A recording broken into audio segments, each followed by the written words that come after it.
Salut à toutes et à tous et bienvenue sur la chaîne pour cette nouvelle vidéo. Aujourd'hui on va parler un petit peu de MacBook Pro et de MacBook Air tout simplement. Et plutôt que de parler des performances, on va parler un petit peu de la taille et de l'encombrement. Il y a quelques années déjà, j'ai fait l'acquisition d'un MacBook Pro 16 pouces. Pour moi, c'était le compromis idéal. C'était la possibilité d'avoir une machine polyvalente qui me permettent de bosser sur un bureau, sur une table, avec une taille d'affichage suffisamment grande, mais aussi de pouvoir l'emmener à l'école ou en déplacement dès que j'ai besoin de travailler sur mon Mac. À côté de ça, nous avons à la maison aussi un MacBook Air 13 pouces qui date d'il y a déjà quelques années et qui était plus proche des nouveaux MacBook qui sont sortis à peu près à la même période. Aujourd'hui, j'ai décidé de vous parler un petit peu de ce MacBook Pro 16 pouces et de vous partager un petit peu mon expérience sur cette machine. Alors oui, à la base, c'est une machine de guerre. C'est une machine polyvalente qui permet de faire du montage vidéo, toutes mes tâches en termes de création graphique pour l'école ou ailleurs, pour la chaîne YouTube, pour toutes les envies qui peuvent me passer par la tête en termes de créativité, ce MacBook Pro 16 pouces M1 Pro est vraiment une machine qui me satisfait pleinement. Mais au niveau de l'encombrement, j'ai un gros problème, c'est que je suis beaucoup moins créatif avec, et je vais vous expliquer pourquoi. Le MacBook Pro 16 pouces pèse à lui seul 2 kg, ce qui est assez imposant. Et le principal défaut que je peux lui donner,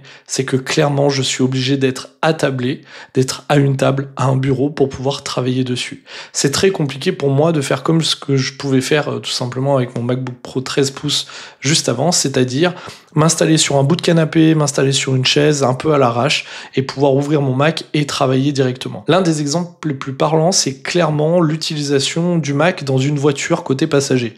Lorsque vous êtes côté passager, vous avez un truc à faire, un truc à rédiger, une broutille à changer. Flemme de sortir le MacBook Pro 16 pouces parce que vraiment il est trop imposant, il est trop grand, il prend trop de place et malgré cette grande taille d'écran qui est superbe pour quelqu'un qui commence à avoir des légers problèmes de vue, et ben on se retrouve avec une machine qui est trop lourde, qui n'est pas assez portable, on va dire.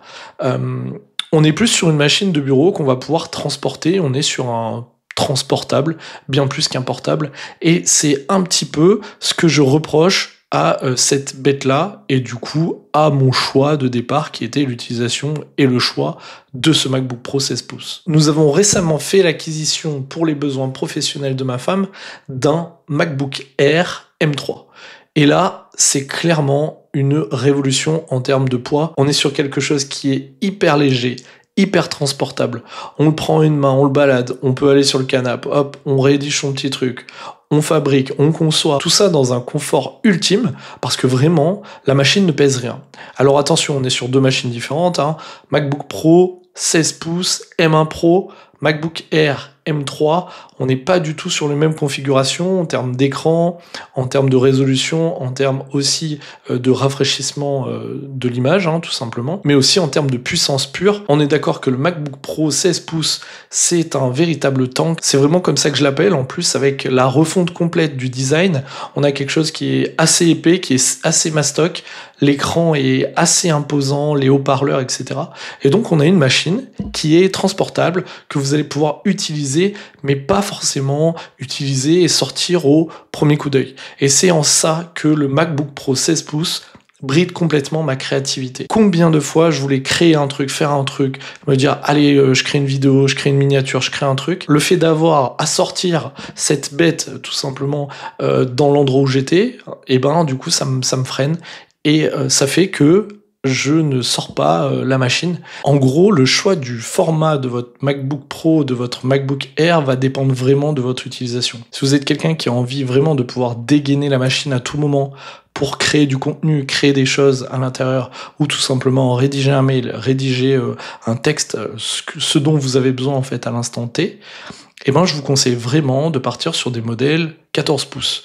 La dalle est plus grande que les 13 pouces d'avant parce que tout simplement le bord est beaucoup plus fin, donc vous n'avez pratiquement plus de bord. On a donc un format léger et je vous conseille vraiment, en fonction de ce que vous faites sur votre machine, de vous pencher sur les MacBook Air qui sont vraiment des petites pépites qui vous permettent actuellement de réaliser du montage vidéo assez facilement, de réaliser des créations graphiques, mais aussi du traitement de texte, de la bureautique, ou alors du surf sur Internet, etc., la visualisation de contenu ou de la création de contenu, les M3 sont des puces vraiment performantes. Bien sûr, vous n'aurez pas certaines caractéristiques qui sont propres au MacBook Pro. On parle par exemple des ports DisplayPort et des ports USB-C qui ne sont pas tout à fait au même nombre sur les deux machines. Mais vraiment à l'usage, essayez de bien peser le pour et le contre parce que les MacBook Air, ce sont vraiment des petites perles, des petites pépites, je trouve. Et l'idée, c'est aussi de pouvoir tester, moi, de mon côté, cette machine pendant un petit temps et voir si, clairement, à l'usage, on est sur quelque chose qui va ressembler à ce que j'ai sur ma machine. Est-ce que je vais dégainer plus facilement ce MacBook Air 13 pouces et laisser de côté un petit peu mon MacBook Pro 16 pouces pour voir si vraiment au quotidien cela change ma créativité et mon envie de créer des choses sur cette machine. Voilà, n'hésitez pas à me dire en commentaire ce que vous en pensez. Est-ce que vous avez un MacBook Pro 16 pouces? Est-ce que vous avez un MacBook Air 15 pouces? Est-ce que vous êtes plutôt du côté des MacBook Air 14 pouces ou des MacBook Pro 14 pouces? Dites-moi un petit peu quel est le form factor qui vous va le mieux. Est-ce que vous êtes content de votre achat? Et est-ce que vous voyez aussi, vous, de votre côté, des inconvénients sur ces différentes machines? Je vous dis à bientôt sur la chaîne pour de nouvelles vidéos. En tout cas, c'était un plaisir de vous retrouver sur la chaîne. J'espère que ça vous a plu. Passez un bel été, hein, on va se retrouver très vite. Je vous dis à bientôt. Salut!